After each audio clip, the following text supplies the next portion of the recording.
Senior Report thanks Edmund Besch of Bristol Burgess Insurance Agency, 65 East Main Street, Westfield, for his generous grant to provide news to seniors. Funding is provided by a grant from New York State Senator Catherine M. Young, representing Western New York's 57th District with a local office in Olean.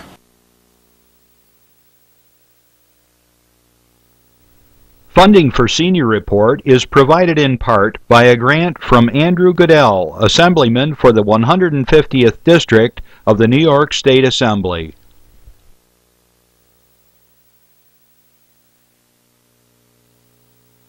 Dave Cass and Rick Newell provide funding on behalf of the Lakeview Hotel and Restaurant at the Docks, located on Water Street near the lake in Mayville. Senior Report with Reed Powers thanks Westfield's Schultz Chevy for a generous grant to inform seniors of important news. Over 50 years of service to Westfield by Chevrolet, Schultz Chevy across from the school. The physicians of Jamestown Primary Care are happy to sponsor the Senior Report.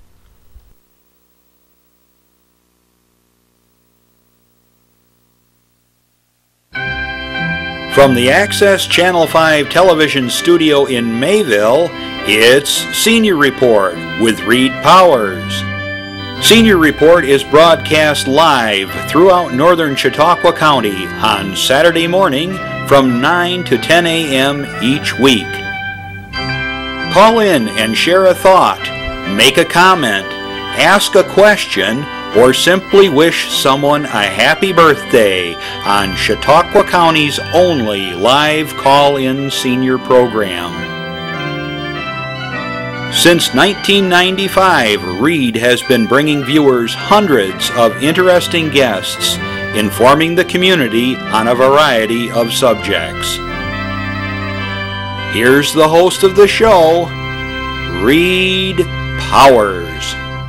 And good morning. Good morning. What a beautiful day we have here in Chautauqua County. Sun beaming down, snow disappearing, excepting up in the hill in Mayville.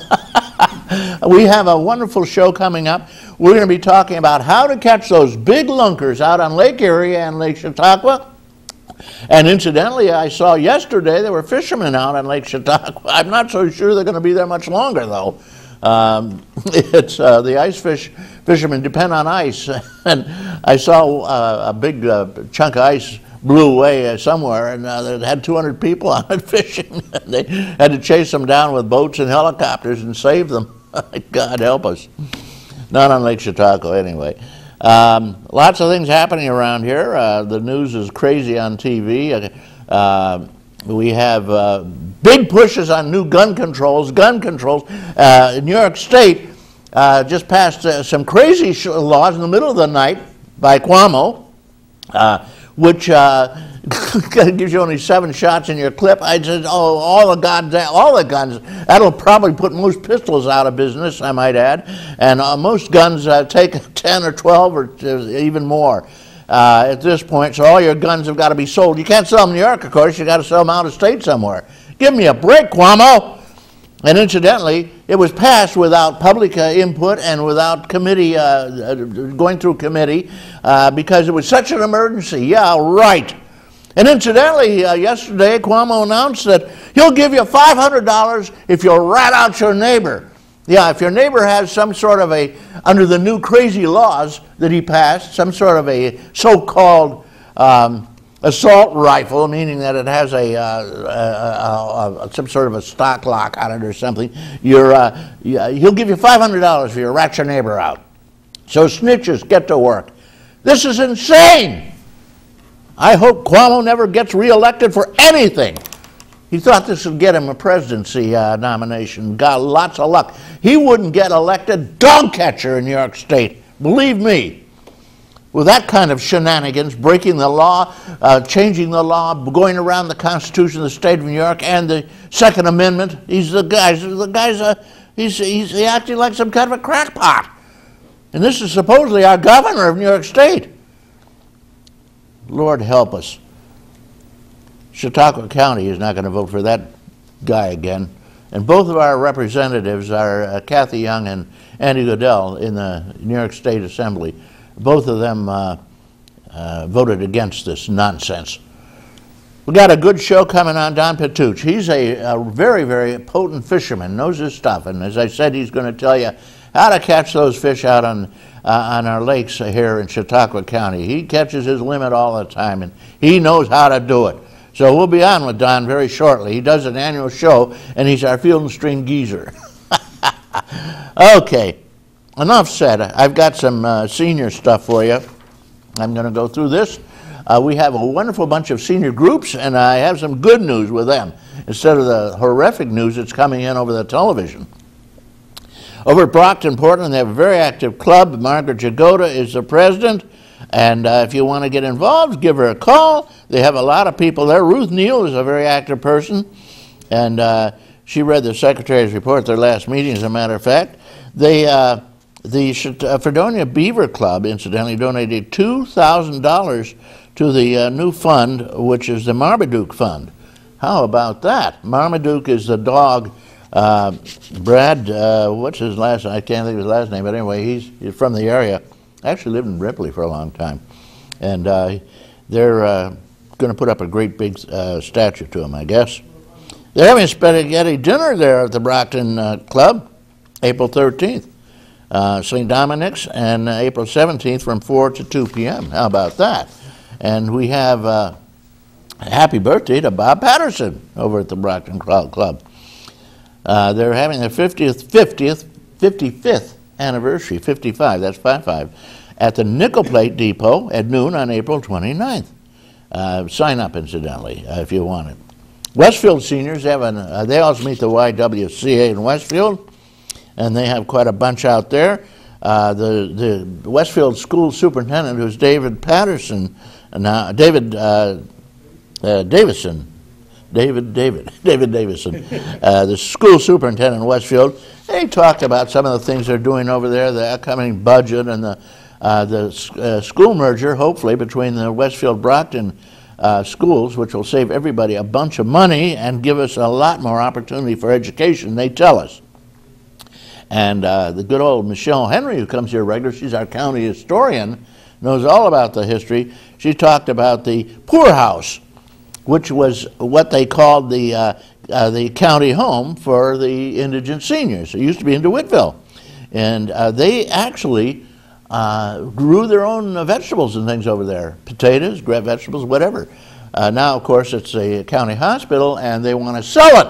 Yeah, it was turned down, fortunately, by a few conscientious legislators. Where else would a senior go who is indigent and needs real care? And in the meantime, it's a valuable asset. We've had this for over a century of care, and the idea of just selling it out to make a few bucks for the budget that they can't balance properly is outrageous. And I'm glad it was turned down. And then the jokers tried to throw in a new bill at the same time it was turned down, and that is that they don't need a 60% plurality to sell county property, Chautauqua County property, which has been in effect for years too. That was turned down very closely, I might add, by a vote or two. It was a very close vote. In the meantime, we've got to straighten some of these legislators out here about what we need for our seniors. They built this county. They've donated to this county. They paid for this county for decades and half a century, many of them. And the idea of just pulling the rug out from them when they're old and sick and have spent all their money on hospital care already and need help. The very idea. Get in touch with your county legislator. I must say, the Westfield legislator didn't do very well on that one. He voted against the hospital and voted for the crazy bill. Great bill, seniors. Well, first of all, the Women's Association is going to serve a meal for the Westfield crowd. Shirley Capine tells us, she's the president, and it'll be April 11th at 6 p.m. at the Y. How about that? Thank you, Westfield Women's Association. God bless you. Great Belt Seniors. They're having a luncheon May 22nd, and there'll be no exercise or yoga because of Good Friday. It usually happens on Friday, obviously. If you want to go to the Seneca trip, April 24th, sign up. Hey, everybody goes to the casino, and they give you money for food and for chips and everything. Take your chips, play them, and run. If you win, run. If you lose, run. Don't gamble there, unless it's on their money. Mayville seniors, a big bunch over there. Joyce Ayers is the president. If you want to get involved, contact her. Everybody knows her. And they meet regularly, have a meal. And I just wanted to mention the fact their co-chair, Gene Kelsey, who does the trips, they're going to the casino. And thank those who went to the casino the last time for a gift of winnings. They're taking reservations for the evening trip to Cambridge Springs. How about that? To the Patsy Cline show. A few seats available. Come on along. They take seniors from any group, even kids, if you want to go. If they have room on the bus, you're welcome. She wanted to read a thank you for the recipient of the Christmas money donation a while back. But thank you, they said. They help out a lot. Safe driving course coming up, and I want you to know this. It's May 6th to 7th in the Mayville VFW. And it takes 2 sessions usually, and you watch some film and you talk and you relax and ask questions. You eat your cookies and drink your coffee, and before you know it, you get 10% off on your car insurance. How about that? And some points if you're unfortunate enough to have any. You can't bank your points though. I said, look, I haven't had points for I don't know, 60 years. No, 60 years of driving, and I was driving when I was 12 legally in Florida. And 60 years of driving, I haven't had any points in the meantime.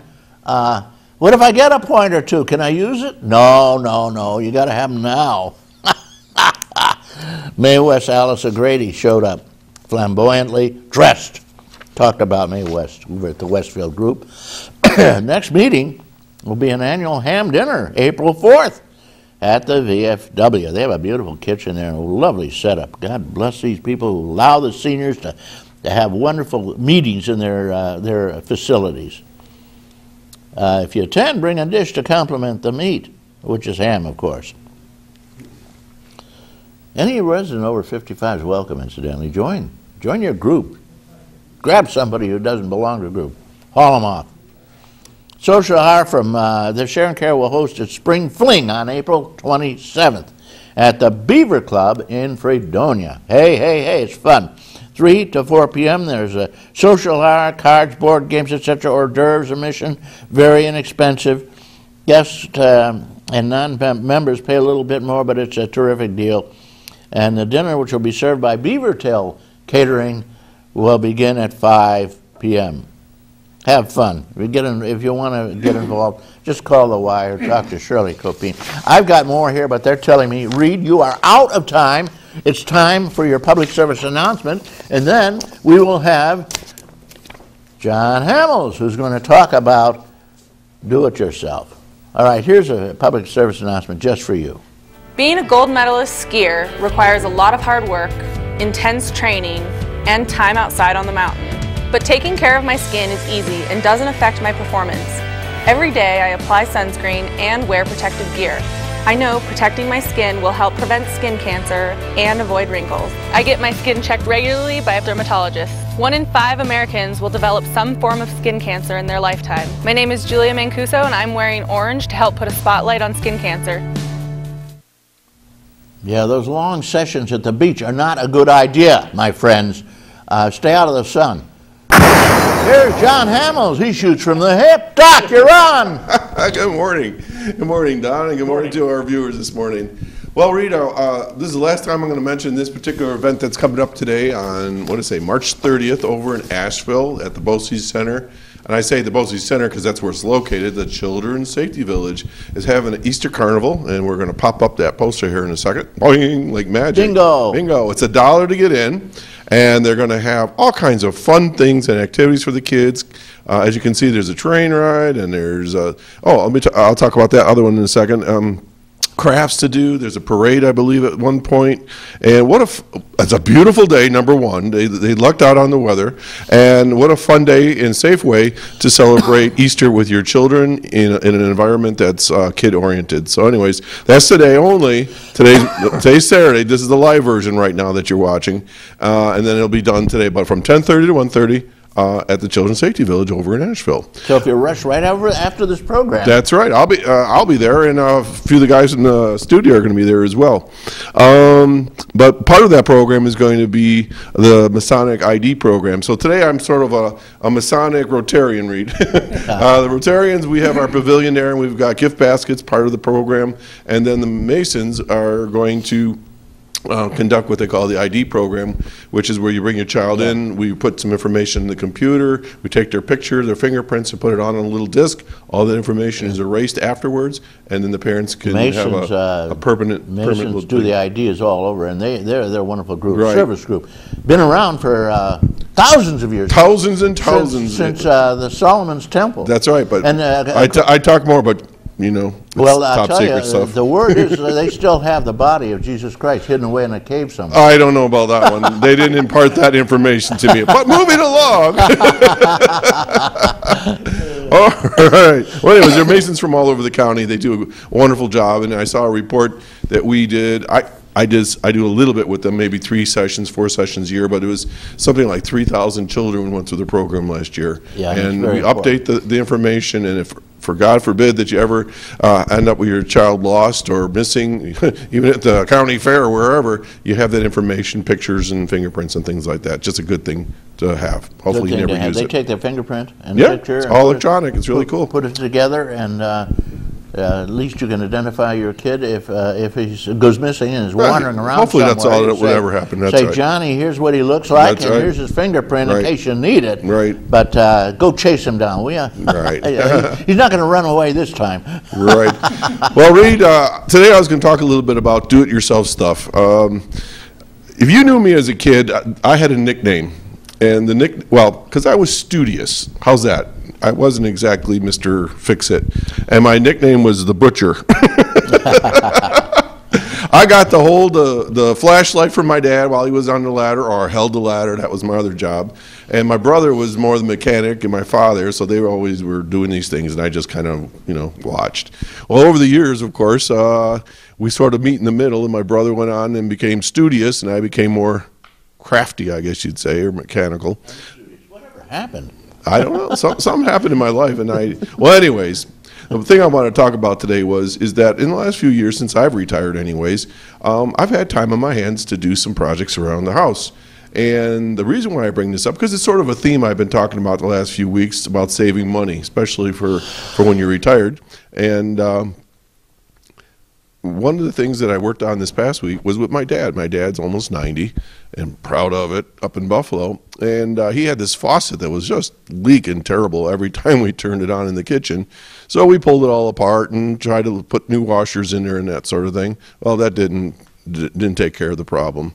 So we went to the local hardware store, big name brand, of course, and we went and we picked out a new faucet for him. And where I'm going with this is, folks, it's easy to do now, the way they've set things up. There's so many do-it-yourself projects that you can save money if you don't have the money. If you want to hire somebody, that's fine. Hire local. I have no problem with that. But if you don't have the resources, they not only do they have pretty good directions now that are in a language that you can understand and they actually make sense, but you can go on the computer, on YouTube, and they'll have videos. For instance, when I built my deck, my porch a couple years ago, there's a video on how to put in your flooring or your railings and those sorts of things. So there's lots of really fun projects out there you can do, and maybe in the past you weren't quite able to do it because you were afraid. Electricity, I'm fearless when it comes to electricity. I had a problem in my garage the other day. I couldn't figure out what the problem was. Well, I just had the wires squinched together, and once I figured out what the problem was, then I could build a little frame around it and get it away from the wall, and now my garage door opener works perfect. Saved myself $100 and a couple headaches.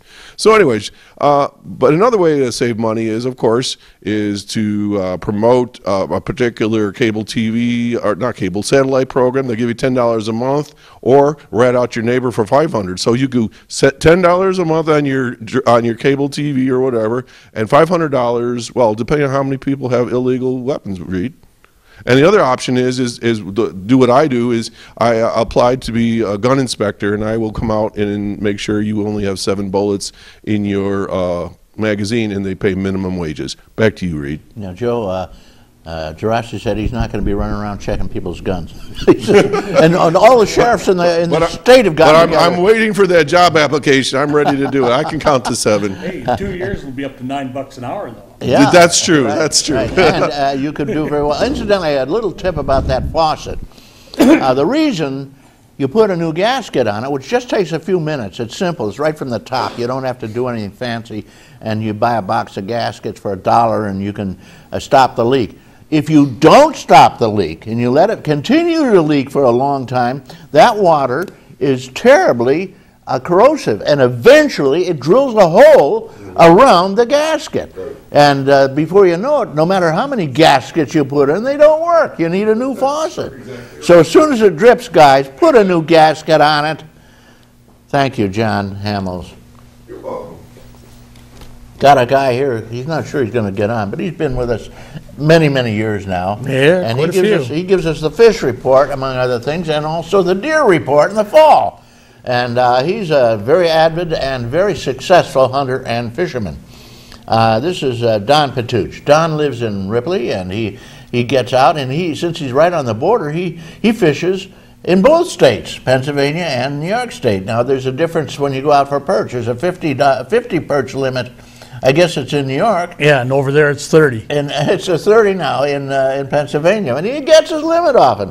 So anyway, Don, how was this last year as far as fishing? Did they get a lot of... We did really, really good out on the lake for walleye and perch. The perch fishing was phenomenal. And I mean, you're talking 10-inch average perch, and going out, and actually a lot of times in a matter of an hour you had your limit. It was just drop down, hit the bottom, pick up. Yeah. Problem's getting to be now more than anything is bait. With the state, here you go, state, with the VHS virus, that they're still haven't had a case of it coming through. You can't transport emerald shiners to any place where you want to fish. You've got to buy certified ones or goldens. The golden shiners at the bait shops are only good for so long. It's where years ago you could go in, you could say, hey, I want 3 dozen minnows. Boom, they were there. Now it can be a little iffy. But it's probably more expensive, of course. And actually, I tried last year. Berkeley makes these power minnows, and they're like, I think it's 1.5 long. The ones I use, we tried those on perch out on the lake. They actually work quite well. What's a power minnow? Is it swim? It's an artificial bait. It comes in a jar, stinks to high heaven, and all you got to do is hook it onto your hook like you do a regular minnow. And we had days where we were catching fish on those and nothing else. So you never know. Fish are fish. They know what they want, and we just got to kind of guess. Yeah. Well, boy, that's a lot of cleaning, though, 50 perch. Yeah, but with the electric knife, if you know how to use an electric knife, it is so quick it isn't funny. It is. You use an electric knife. Yeah, I use an electric knife. The technique is usually just cut down, go down with the fillet, then you flip the perch fillet, and you can skin it right there. And we cut the rib bones completely out. Yeah, because there's nothing worse. There's a little bit of meat. Not enough to worry about, huh? But if you've ever bitten into a bone and had it stick you in the side of the tongue, or it's not. Or if, in my case, because the grandkids eat fish once in a while at the house, and the wife, that's worse yet. It isn't worth it. You lose that little bit of meat for what? For nothing. And I even do it on my walleye. I cut the rib cage out. You do, huh? Yeah. I used to know people that also take a little V up top and get those other bones out too. There's like a little brown line on the walleye. I'll cut those down through and cut them completely out. Then you're sure you're so everything's soft, good, white meat. You also... And I take, the other thing when you're cleaning, yeah. Any brown meat, like if you catch a walleye, take that brown meat off, because that's where your strong flavor is. Okay, you don't want that strong flavor. No. And with the electric knife, you can just skim that right off, with some practice. Well, let me ask you something. Somebody says you freeze them in water, make a big ice cube out of them. Is that true? Just take like a Ziploc bag and put the fish in. Yeah. Then hold it up, fill it with water. You got to leave a little space in it. Close it up 90% of the way, squeeze the air out, and then finish sealing it. And make sure it's a little mushy, because if you put it solid, that bag will just expand and explode, because ice expands. Sure. So then they're good for a long time. Of course. Yeah. And how long is that good for? Most fish only is good for 3 to 6 months.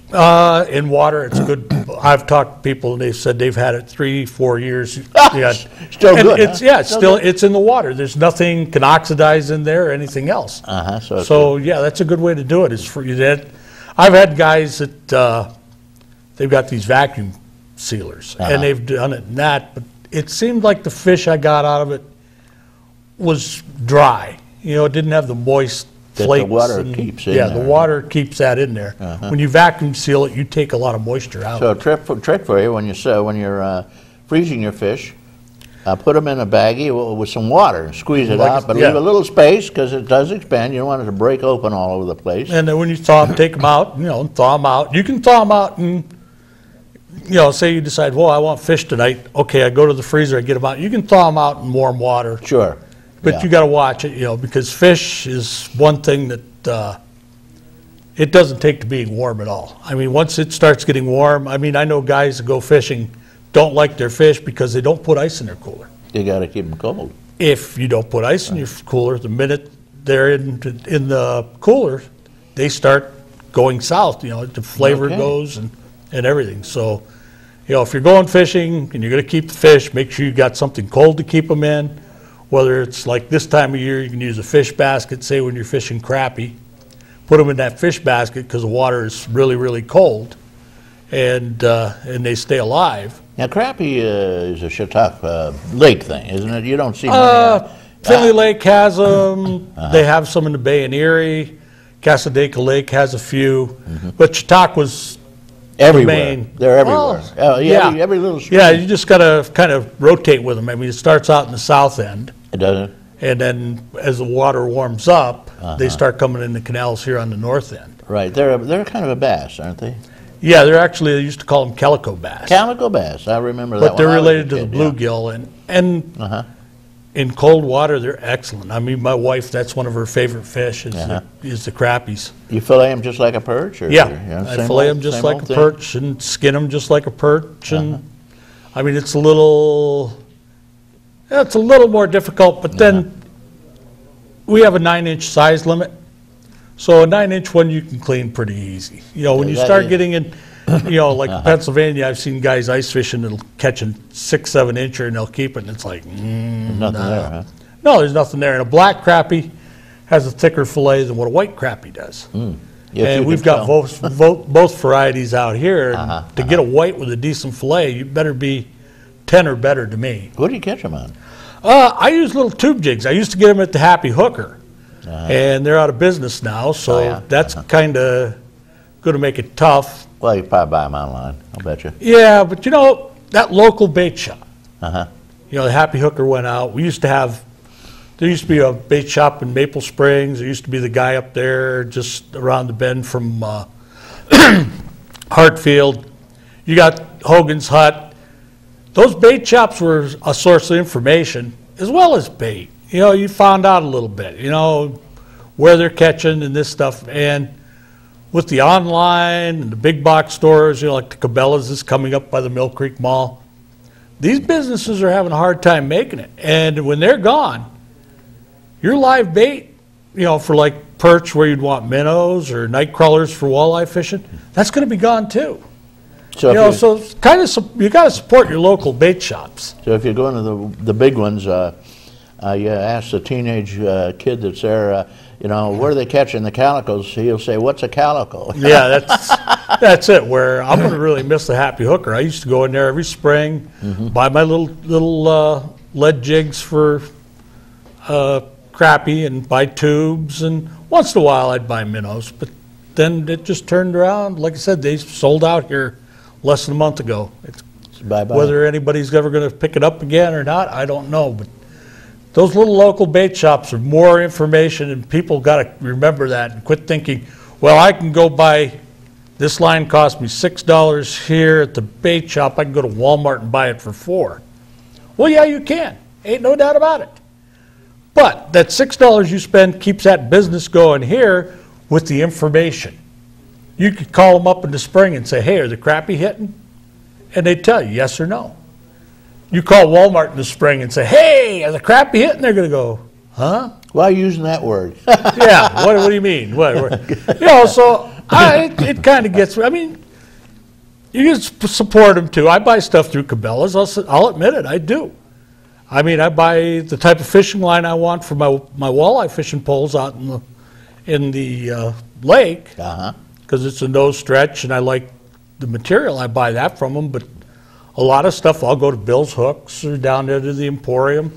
Like I said, my tubes I used to buy at the Happy Hooker. Those places are important, and they're local, you know. But we're coming up on crappie fishing now, and I'm like, well, I got tubes left, but I don't know what I'm going to do to get more. Do you catch many? Is that one of those things that's easy to fill your bucket with? If you fish them right. You need a small float, you need smaller jigs, and light line. Too many people go out there with 8, 10, 12-pound test line, and if you use like 4, maybe 6, you're gonna have a lot better success. They can see it, evidently, huh? Well, yeah, they can see it, or if you really want to, you go to the fluorocarbon that they can't see underneath the water.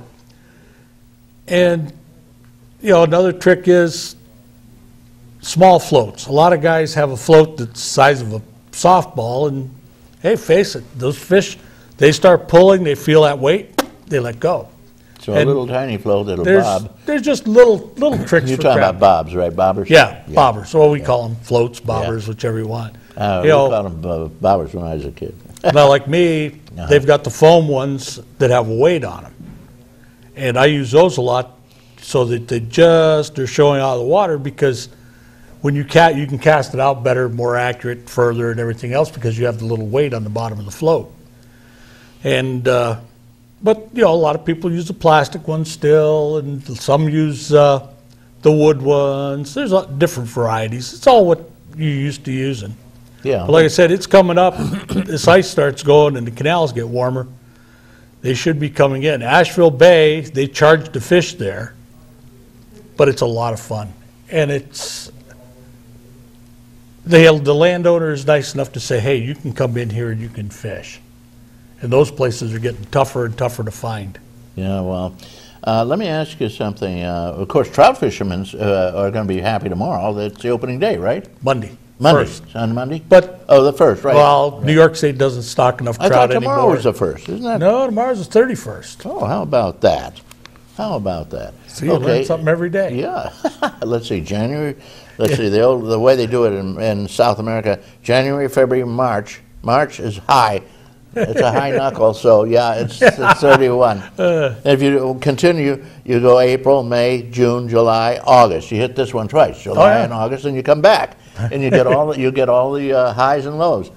Don Pituch here is talking about fishing, and I always wondered something. When I was a kid, I did a lot of fishing on the Lake Erie because I lived there, and we didn't have the walleye pike per se. We had the yellow pike. Now, what's the difference? Yellow pike is a walleye. Okay, I thought it was the same thing. It's just a matter of saying, walleye, some people, if you listen on your radio, they call them pickerel over in Canada. Do they? Yeah, it's kind of ironic, but basically your walleye and yellow pike are the same thing. Yeah, well, I remember you'd catch they grow to pretty good size. Now you do a lot of walleye fishing, don't you? Oh, yeah, do quite a bit. Now I see fishermen going out of Barcelona, which is near where I live, with all kinds of giant boats and huge rods and equipment and radio stuff. And all. What is all this stuff? What's it take to catch a walleye? It looks like it takes $50,000 worth of equipment. Oh, you can do that. To catch $5 worth of walleye. Or you can go out with a heavier pole and reel and some bigger sinkers and just a regular boat and go out and drift and bounce off the bottom with crawler harness and crawler. Most of the walleye anymore you're catching suspended. So they've got like planer boards, and then you got What's a planer board now? Tell me that. there's a mast that comes up in the boat, and there's a line that comes off that mast with a big set of 2 boards out there, and it goes out as far as you can get it to run straight. Then you got little clips. You run your line out the back of the boat off your rod. Then you hook it to the clip. You run that clip down the line, letting line out. So, and that way, it's a way. The theories are 2. One, you can use more poles, and 2, you get away from the boat noise. And it's like some people. Well, like last year, my buddy and I, we had great success using lead core line off the planer boards. And lead core line, all it is fishing line that has lead inside of it. And every 10 yards is a different color. And I think they figure for every 10 yards, it goes down 5 feet in the water. So you're way down. So yeah, well, we started out last year, we were using 3 colors, so we were 30 foot down. Or no, 15 foot down. Then, we slowly worked out, we were using 10 color. And you want to see guys get tired bringing in walleye? When you're fishing 10 color, they get tired. And you know what's funny? Actually the guys from Ripley, his wife brought in an 11-pound walleye. That's a big walleye. She probably weighs 90 pounds soaking wet. She never missed a beat, just kept cranking. I think we were using 9 color that day or 7. And the kids that were there were getting tired. Yeah. It's like, okay. But because I helped my buddy out on a charter boat. And What's the name of the boat? Fishtails. Fishtails. Where do they go? They go out of Northeast. Northeast. Because see, here's the thing, like you said, to go out of both, but I'm 3 miles from the Northeast Marina. I'm 11 miles from Barcelona. I see. So it's a lot closer for me to go to Northeast and go out, even though it costs me more for my license. What's it cost for a license? I think I pay $67.50 for over there, because you got to have a Lake Erie stamp and a salmon stamp, or a trout stamp. To fish even? Or if you want to keep them. If you go out on Lake Erie, you got to have the Lake Erie stamp. The trout stamp, if you target them, you don't have to keep them. If you target them, you have to have the trout stamp. See, over here we don't have it. I think actually just our resident license is $29 or $30, which in New York. Yeah, we don't need any stamps and all this crazy stuff. Well, these are all ways of screwing the public, Well, the fisherman is going to have to pay a lot of money to go fishing now. Used to be you just went out and threw a line out, Well, here's the thing, too, with New York State, part of the money we pay for a hunting and fishing license comes back to the DEC for part of it. All supposed to, I might add. But no, it's not all supposed to, because they said so. Yeah, right. Where Pennsylvania, if you buy a fishing license, it goes to the Fish Commission. New York State, we buy our fishing and hunting license, it goes to the state, and they pretty much decide. Welfare down in the city. Yeah, they pretty much decide where that's going to go, and I disagree with it, but I don't make the rules. I'm on the, as I like to say, the bottom of the food chain. We're talking with Don Pituch, who's our fisherman expert, and he's talking a little bit about fishing. How many poles are you allowed to have out off a ship, off a boat? 3. 3? And you can fish 3 poles. No, I don't. That's in Lake Erie now. How about Lake Chautauqua? I heard it was 2 there. You know what? I really don't know. I had some friends who'd come in out of state who were arrested by the fishing by one of the officers of the Fish and Game or whatever, and because they had 3 poles out, and they said, "Well, this rule was changed last year." Well, they change it every day. Well, they change all these rules every day. They change a lot of stuff every day. And incidentally, it depends on the creek, on the lake, and the Fish and Game laws are so complicated. That's why they've got this. You have a whole book, and you got to be a lawyer to understand them. Yeah. It's insanity. I mean, there's different rules for Lake Erie, Chautauqua Lake, Finley Lake. They have put a lot of them together, like the size on Chautauqua Lake and Finley Lake and Cassadaga Lake. I think they're all the same now for walleye. I think they all have to be 18, But I mean, it's just confusing to a lot of people, Then there's the minnow thing where you're only allowed in PA only, if you on the lake and you trap minnows, you're only allowed 50. New York State, you can't take those minnows. They're talking about changing it. I never heard if they did. But if you catch minnows off the Dan Reed Pier in Barcelona, Now that's Lake Erie. You put them in your truck.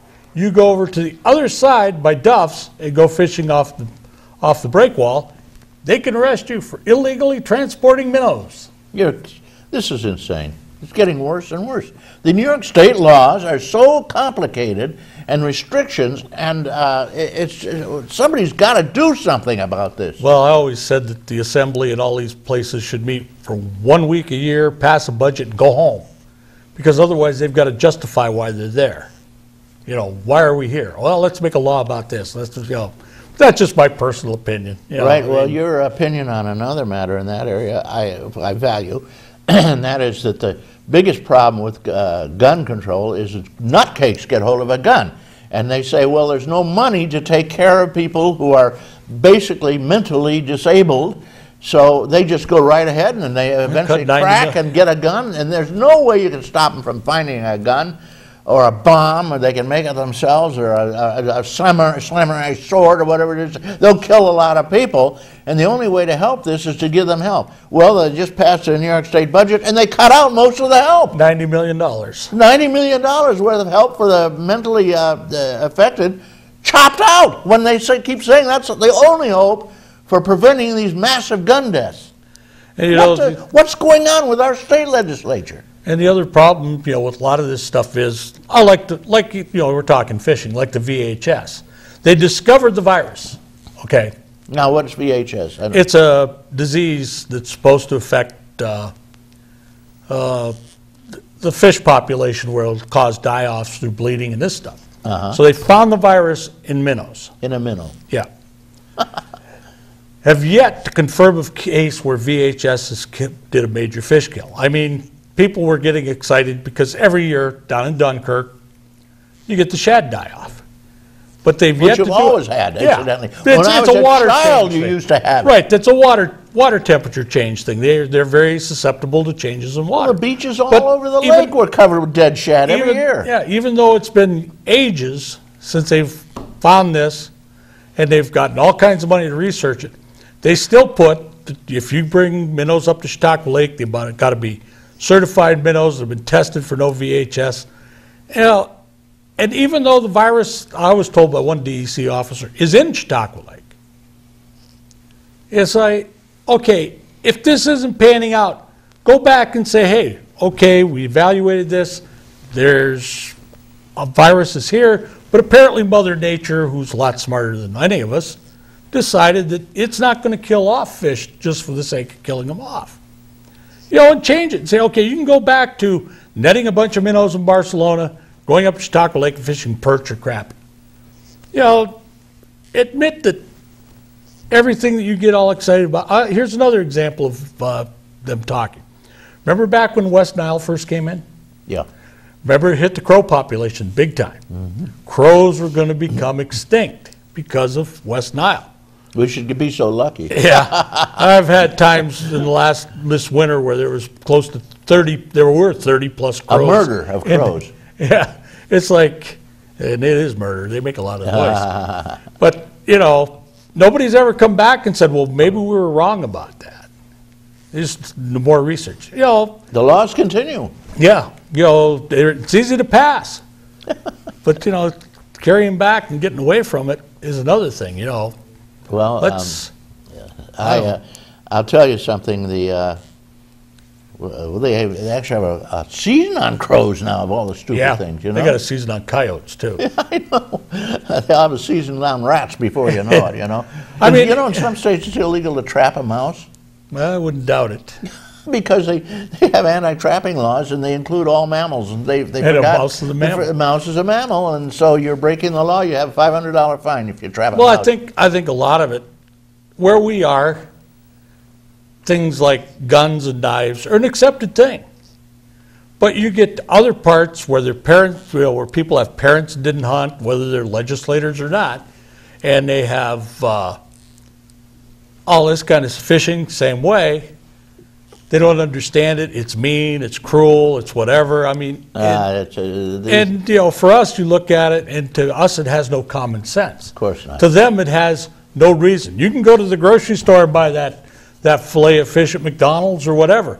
Why do you need to go out there and catch and harm this poor fish. Right. You know, I mean, stupid, isn't it? Well, we got a couple of phone calls. You want to take a phone call? Sure. Hey, we got Don Pituch on here. You're on. Good morning, Reed. Good morning. Good morning to your guest. I'd like to get back, if you would, to some techniques in fishing. Let's talk about walleye and when there's a lot of weeds. I don't want to get into the weed management issue, but how do you catch them when the weeds are thick? Do you have to, during the summertime, do you go shallow on that, or do you have to wait at nighttime, or what's the secret of catching walleye? How do you beat the weeds? You can get, well, when they're way high, you almost just got to fish the edge. And because there's no way you can get in and jig either, because they're so thick, if you try it straight down from the boat to jig, you can't do it. You'll get a bunch of weeds. You can fish the edges, and a lot of times when the water gets warmer, they'll go into the deeper water.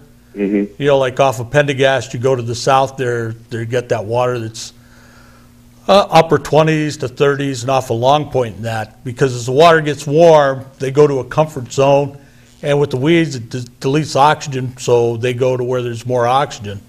And you can do it that way. The other thing is, sometimes I've heard guys will use a top running plug or a real shallow if the weeds are like 3 foot from the top, and cast and go over top of them. But the success rate becomes pretty nil, because in those weeds there's also, for walleye, there's the small perch and this stuff that is their natural forage. So if they can stay down in those weeds and eat, they're going to do it just for the protection. Out on the lake, there isn't that problem. You go out on Lake Erie. There, your main problem is getting to the proper depth, because the same thing is with the temperature.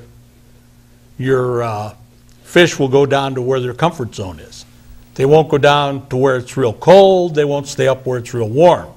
You know, they've got a choice, and they'll stay there. Same for perch? Perch, they'll suspend once in a while, but for the most part, perch will tend to hang on the bottom. Gotta go deep, huh? Yeah, and generally, we always fish just straight down. Take a sinker off your line, drop straight down. I mean, we go out off of Bemis in the spring when the ice is off, down there by the ferry. And we'll take, I've got what they call a noodle rod. It's used for, mainly brought in this area for steelhead, but I'll put a bobber on that and jig, and I'll cast that out and have it up, and the perch will come get it. But you can do the same. Well, I've done it there. I've done it at Long Point. You know, any place where you can get to some 3 or 4 foot deep water fairly quickly. It works pretty good. There you go. Does But that help, if you're in the boat, though, you're going to tend to look for drop-offs, because 9 chances out of 10, if you have a boat, you'll have a fish finder. Look for drop-offs, and look for the fish on the bottom. Sure. And do you have a favorite jig? I've like crappie. I've got a little green tube jig. It's an odd color green. I used to get it at the Happy Hooker. That I like for perch. I tend to like. I got a red one. For some reason, when I cast for perch, I use red ones. Now, when I fish straight down, if I'm out on the boat, I'll use minnows. I don't use a jig. I'll use minnows, or these imitation minnows I get have worked pretty good. First year I used them was last year, but I mean, minnows are perch's favorite food. I've tried using jigs. I've tried using jigs tipped with grubs, and the success rate just wasn't there. So you're better off to invest, if you're really serious about getting some fish, invest in either, like I said, the artificial minnows that I had pretty good success with, or just getting the real minnows. The problem is out here, you can go through 1 million minnows, I think, and not catch a fish that's 7 or 8 inches. So what's the size limit on perch? There is no size limit as far as out here in Chautauqua. Lake Erie, I think in the summer it drops to nothing. Yeah, and I think in like the winter it's 7. Like the trout. There used to be a limit of 7 inches. You couldn't take a trout under 7 inches, and this was in effect for a century. In the meantime, they discovered that the trout are very delicate, and just handling them, even carefully, removes enough slime so they infect and they die. So all released trout died. period. So they changed that now. There is no size limit. See, that's why when I used to fish steelhead a lot, I always had a pair of pliers or something of that nature, set of hemostats, where I'd grab the hook right at the fish's mouth. Yeah. And jig it, without pop it touching out the fish. without right. touching the fish. Yeah. Now, like with perch, like out on Lake Erie, if you catch perch, they'll blow their bladder. What's that mean? There's an air sac that comes out of their mouth. Oh, yeah? Now, some people say, no, we've tried it, we've had some success. When you get a little 4 or 5 inch perch, which, you can't make a fillet out of it. I mean, It's I'm worthless, sorry. yeah. It's worthless. We'll prick that so the air goes out, and we'll put them in, and we'll have a fairly good success rate of them surviving. And the other side of the coin was, too, like buddy I used to fish with, he passed away. He always said the seagulls have to eat too. Right. It's illegal, though, to throw your dead fish or your fish guts or anything else in the water. Oh, you can't throw your fish. Well, you can. You can in Lake Erie in New York, but you've got to go, I think it's 2 miles offshore. 2 miles offshore. You clean your fish on the shore, but and you throw the food in, the seagulls snap it down, and the fish snap it down. Oh, you've just broken the law. Yeah, well, like it says, You give probably all of us are breaking the law whether we know it or not right there's so now. many of these crazy laws that Yeah. you can't help it. Like, for instance, a kid will go down and throw some bread out for the ducks. Oh, you've broken the law. You can't do that. It's illegal to feed the ducks. Or turkeys, or deer, Or anything, I guess. squirrels. Don Pituch talking about fishing and fishing in general. One thing I wanted to ask you about in terms of fishing, the silver bass used to be a real killer fun fish because they came in huge schools. Do they still run around in Lake Erie? Yeah, they're still alive, and they're getting big. Are they? I caught last year some 14, 15-inch silver bass. The bane of Lake Erie and Chautauqua Lake right now are the white perch. Why? They're an invasive species, and I was reading an article one time, they love walleye eggs. They're good eating too, I might add. The white perch, Okay. I've never tried them. I'll tell you a story. We had a guy from Buffalo. Uh-huh. We were fishing crappie down to Asheville Bay, and we were catching, 8, 9, 10-inch white perch. Mm-hmm. And we were throwing them back, and he says, hey, if you don't want those, I'll take them. Oh, okay, so me and my buddy gave them to him. The next weekend, it was funny. He came back, and we started catching the white perch when the temperature started getting up. And we asked him, hey, you want these? We gave them to you last week. He says, no, I do not want them. No way, no how. Huh. I figured, well, if this guy ain't going to eat them, and I thought, he was an older gentleman, and I thought, if he's not going to eat them, there is no way I'm even going to try it. Well, before we turn people off completely, I used to golf in Lindenhurst, New York, down on Long Island when I lived there, and they had a big pond out there just packed with white perch. You could literally throw a cigarette butt on a hook out there and they'd hit it. And I used to catch them, and they were delicious. Well, but I did soak them in buttermilk, which most people do. See, what I didn't like, because I've cleaned a few of them for people, they were real bloody meat. And generally a bloody meat, the fish will be a strong meat. That's why I said, like, when you clean the walleye, when you get a walleye, take all that brown meat off, because that's a strong flavor of your fish. Well, that's why soaking them in buttermilk is very helpful, because it does tend to freshen them and make them a little tastier. See, I use lemon juice. A woman told me okay, you got years and years and years ago, she said, make a bowl of water, make it just a little milky with lemon juice, and like perch, I'll put in for like 5 to 7 minutes, depending on how thick the fillets are. Walleye I'll put in for 10 minutes, because if you leave them in too long, they'll actually cook the fish. A little trick for you, which goes right along with what you said. You can make your own buttermilk, and it's very expensive at the supermarket. You need you buy big packs, you only need a little bit. You take a tablespoon of lemon juice, and you add a cup of milk to that, and you've got instant fix. You're done. You've got your buttermilk, and you soak your fish in that, and then there's that lemon juice. That's very good. You could use vinegar too, but I prefer lemon juice. Make your own buttermilk, tablespoon of lemon juice, and a cup of milk, and you've got your own buttermilk. Instant buttermilk works like a charm. Soak your fish in it for a couple of hours. Don't wait too long, because it'll cook them, and you're all set. Don Pituch telling the story. Back to fishing. Crappie is coming up here pretty quick, which, a lot of people like trout. What's the season for crappie? Actually, it's all year long. All year long. It's considered a panfish. There's a size limit of 9 inches. You're allowed 25 a day. But they're a real sweet, a real delicate fish. I mean, where trout tends to be a little stronger.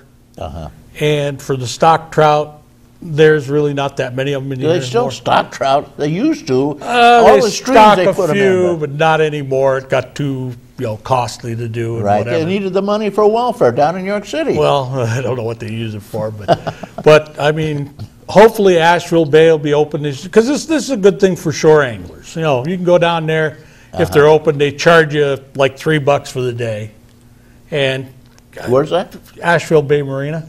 Oh, okay. And I'll tell you what, it's fun. You know, Smith boys used to be able to fish there for nothing, but they've posted it because basically fishermen messed it up. How'd they do that? Littering. Oh, throwing your garbage around. Yeah, you know, basically littering.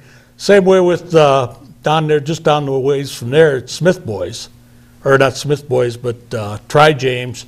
You can fish those canals, but once the campers come, that's done. The Rod and Gun Club's been open the last few years, but it hasn't been that good because the lake's been too shallow. And there's some places down in the south end of the lake that they're open. I mean, you can fish. I don't know. I fished a little bit up here by Chautauqua Marina. I asked the guy that had the restaurant about fishing there, and he kind of, let me a couple times. There's a little creek on Sea Line Drive as you're heading to down. Yeah. And that is full of crappie. Come the season. When does the season start? Season starts as soon as the ice is out and the water warms up. As soon as They it warms up, actually come in sometime there in April? for following the bait. Yeah, it should be most of the time. Well, last year I started in March because we had that warm up. But and you use minnows? Minnow lure? Yeah, little tube jigs. I mean, I use like the 1 1/8 ones, the small ones, and light line. And I'll tell you what, you get a mess of those, make sure they're legal because the fish wardens do come out. And they better be 9 inches with their mouth closed. There's a difference. If you open the mouth of a crappie, you extend the length on it. Oh, really? So Yeah. the game manager is going to say, you're under arrest because you Right. left the mouth open. Now, see, I've got what they call an easy checker. And you take your crappie, you drop this in this plastic thing, and it's got a tape on a measurement on the back, tells you what it's 9 inches. And, that way it shuts their mouth. And everything, there's little rules and regulations that There's so just many. baffle you. It'll make you nuts. Yeah. It'll make you nuts. Like Talking with John Pituch. And John, I just got this message. We're out of here. They're throwing us out. Well. I want to give you at least 30 seconds without interrupted to close off. Go ahead. Okay, well, if you can we kind of didn't talk a lot about techniques of fishing and stuff, a little bit about cleaning and storage. But the one thing that I talked about, and I want to emphasize, the Gander Mountains, the Cabela's like it's coming up to Erie, Walmart, all these places, yeah, they've got fishing stuff. But we've got to start buying your bait at the little guy. the little guys. Yeah. Go to Mom and Pop. like Bill's Hooks, or go to the Emporium, or go to the restaurant down in Barcelona, or if you live near PA, go down to the marina down there. They've got a small bait and tackle shop. You're going to pay a little more. But sometimes things like information and this kind of stuff is going to pay off way better. The little guys are more like a club. Don Pituch telling us as it is. You come back? Oh, yeah. You come back for the hunting season, huh? Yeah. Tell us how to get that deer. No, I didn't get one last year. First time in decades. You're kidding me. I don't believe that. It's true. Chuck Kelsey, thank you for helping out. Devon Taylor, Chris Burt, Randy Burt, Chris Ramaker, Jeff Zook, Don Zenz, John Hamill. Thank you for making this show possible. I want to wish everybody a wonderful, wonderful, happy Easter and a great Passover and a great whatever it is. Have a great weekend. May all that is proud and true and noble abide with you. I'm Reed Powers.